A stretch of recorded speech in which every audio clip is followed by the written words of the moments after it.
Abroad, masarap pakinggan para sa iba. Sabi nila, pag nasa abroad ka, masaya at maginhawa.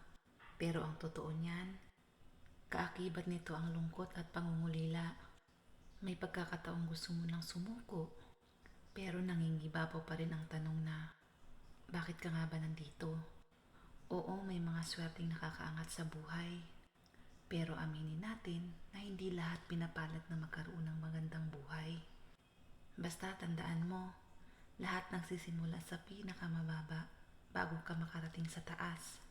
Kapalit ng paghihirap ay ang buhay na pinapangarap. At syempre, sabayan mo rin ito ng pananampalataya sa itaas. Walang imposible sa taong may tiyaga. Magugulat ka na lang na napalitan na ang mga salitang pagod na ako, nang buti na lang hindi ako sumuko. Minsan din kailangan mong lumingon sa paligid mo dahil sinasabi mong hirap ka na, pero may mga tao pa rin mas hirap na hirap sa'yo. Kaya pag OFW ka, bawal ka magkasakit at bawal ka mapagod, lalo na kung may mga taong umaasa sa'yo sa Pilipinas.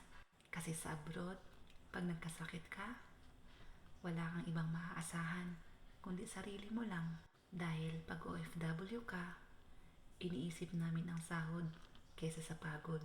Kasi inuunan namin ang pamilya sa Pinas para may maipadala. Kaya alam nyo ba, kaming mga OFW ay napakayaman.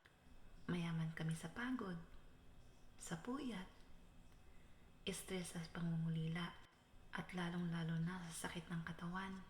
Kaya naming tiisin lahat ng pagod dito sa abroad. Maibigay lang ang pangangailangan sa Pilipinas. Wala kaming ibang hihilingin.